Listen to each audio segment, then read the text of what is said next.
What I want to do in this video is review what we learned from our chemistry classes about oxidation and the opposite of oxidation, reduction, and then see how what we learned in our chemistry class relates to the way that a biologist or biochemist might use these words, and hopefully we'll see that they're the same thing. So just as a bit of review, if you watch the chemistry playlist, oxidation, you can view it, and actually there's a famous mnemonic for it, it's oil rig, where the oil tells us that oxidation is losing, and I put it in quotes because you're not necessarily losing the electrons, I'll show you what I mean, is losing electrons. This is what you should have learned in your chemistry class. And then you also learned that reduction is gaining, and I'll put that in quotes as well, is gaining electrons. And I put that in quotes because you're not necessarily gaining the electrons, you're more hogging it. And the reason why it's called reduction is because if you are gaining electrons, your notional charge, if you really were gaining them, is being reduced. And the reason why this is called oxidizing is because you tend to lose electrons to oxygen. Although it doesn't have to be oxygen, it could be any molecule that will hog electrons away from you. And I think a nice example would be fair to kind of make this a little bit more concrete. Let's say I took some molecular hydrogen, it's in a gaseous state, and I were to combust that with some molecular oxygen. This is what happened on the Hindenburg. You fill a balloon full of hydrogen, and you get a little bit of spark, expose it to oxygen, and you're going to have a big explosion. But in the process, for every mole of molecular oxygen, if you have 2 moles of molecular hydrogen, I'm just making sure the equation is balanced, you're going to produce 2 moles of H2O plus a ton of heat. This thing is really going to blow. Plus a lot of heat. Plus a lot of heat. What I want to do, I mean, we could talk about the Hindenburg, but really the whole reason why I even wrote this is I want to show you what is getting oxidized and what is getting reduced. So in this situation right here on the hydrogen, molecular hydrogen just looks like this. You have a hydrogen bond. They're each sharing an electron with the other one so that they both can pretend that their 1s orbital is completely filled. So they're not losing electrons to each other. They're not hogging electrons one from the other. So we say that they have a neutral oxidative state. They haven't gained or lost electrons. They're just sharing them. And the same thing is true for the molecular oxygen. And here you actually have a double bond with the 2 oxygens, but they're both oxygens. So there's no reason why one would gain or lose electrons from the other. But when you go on this side of the equation, something interesting happens. You have, for every oxygen is connected to 2 hydrogens. And the way to think about it is that oxygen is hogging each of these hydrogens' electrons. So hydrogen has this one electron, it's a valence shell. The deal with most covalent bonding is, hey, I give you an electron, you give me an electron, then we both have a complete pair. But we know, or hopefully we can review, that oxygen is much more electronegative than hydrogen.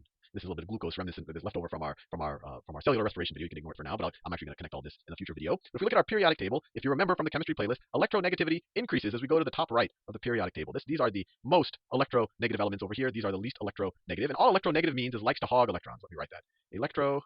Electronegative just means likes to hog electrons. So even though oxygen and hydrogen are in a covalent bond in water, they're sharing electrons. Oxygen is more electronegative, much more electronegative than hydrogen. So it's going to hog the electrons. And actually, if you take some elements on this side and you bond them with some guys over here, these are so much more electronegative than these left-hand elements that they'll actually completely steal the electron, not just hog it for most of the time. But when you talk about electronegativity, it just means likes the electrons. So when you look at this bond between hydrogen and oxygen, we saw from the periodic table, oxygen is a lot more electronegative. So the electrons spend a lot more time on oxygen. We learned about a hydrogen bonding. We learned that creates a partial negative charge on that side of the water molecule, and it creates partial positive charges on this side. And the electrons still show up around the hydrogens every now and then. But when you talk about oxidation and reduction, you say, look, there's no partial charge. If one guy is kind of hogging the electron more, for the sake of oxidation states, we're going to assume that he took the electron. So for an oxidation state, we'll assume that the oxygen in water takes the electron, and we'll give him an oxidation state of 1 minus. Or the convention is you write the charge after the number for oxidation state, so you don't confuse it with actual charges. So this has a 1 minus because from an oxidation state point of view, you're saying it's taking the electron. It's gaining the electron. That's why I put it in quotes. Because you're not really gaining it, you're just gaining it most of the time. You're hogging electrons. And likewise, this hydrogen, or let me be careful, he got 1 electron from this hydrogen, and he got another electron from this hydrogen. So instead of saying 1 minus, it should be 2 minus. It should be 2 minus because he's hogging 1 electron from here and 1 electron from there. And in general, when oxygen is bonding with other non-oxygen atoms or non-oxygen elements, it tends to have a 2 minus or negative 2 oxidation state. So this guy's 2 minus because he's gained 2 electrons. Let me write that in quotes. Gained 2 electrons. We know that he really didn't gain them, that he's just hogging them. These guys lost an electron each. So this guy's oxidation state is going to be 1 plus, and this guy's oxidation state is going to be 1 plus. So you could say, by combusting the hydrogen with the oxygen, that the hydrogens, before they had a 0 oxidation state, right? Each of these hydrogens had a 0 oxidation state. Now they have a 1 plus oxidation state because they lost their electrons when they bonded with the oxygen. So we say that these hydrogens have been oxidized. We say that the hydrogen has been oxidized. So due to this reaction, hydrogen has been oxidized.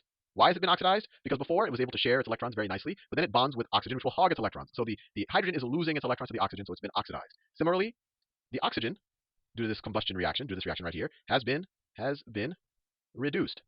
Why has it been reduced? Here it was just sharing electrons, it wasn't losing or gaining it. But here, when it's bonded with an element with much lower electronegativity, all of a sudden it can start hogging the electrons. It gains electrons. So this hypothetical charge is reduced by 2. It's been reduced by, well, I can write that down, by 2. And if I wanted to actually account for all of the electrons, because we're talking about losing electrons and gaining electrons, we can write 2 half reactions. This should all be a little bit of a review from your chemistry class, but it never hurts to see this again. I'm going to throw this in the biology playlist so that you biology people can hopefully refresh your memory with this stuff. We can write 2 half reactions. We could say that we started off with 2 moles of molecular hydrogen, and they have no oxidation states, or they're neutral, so I could write a 0 there if I want. And then I end up with, on the other side, 2 moles of H2, but each of the hydrogens have a +1 oxidation state. They each have a +1, that's 1 plus oxidation state. Or another way to think about it is each of these, there's 4 hydrogens here, right? This is molecular hydrogen has 2 hydrogens, and we have 2 moles of this, so there are 4 hydrogens here. Each of the 4 hydrogens lost an electron, so I could write this, so plus 4 electrons. That's the half reaction for hydrogen. It lost 4 electrons, so This is another way of saying that hydrogen hydrogen is oxidized because it lost electrons. Oil, oxidation is losing. And then the other half reaction, if I were to write the water, or sorry, if I were to write the oxygen. So I'm starting with a mole of molecular oxygen, and I'm adding to that 4 electrons, right? I can't make electrons out of nowhere. I'm getting the electrons from the hydrogen. I'm adding to the oxygen. And so the half reaction on this side, I end up with, I end up with 2 moles, well, I could write it like this, 2 moles of oxygen, and each of them have an oxidation state of 2 minus. So these are the half reactions, and all this is showing is that the hydrogen, over the course of this combustion reaction, lost electrons, and that the oxygen gained the electrons that the hydrogen lost. So this tells us that oxygen is reduced.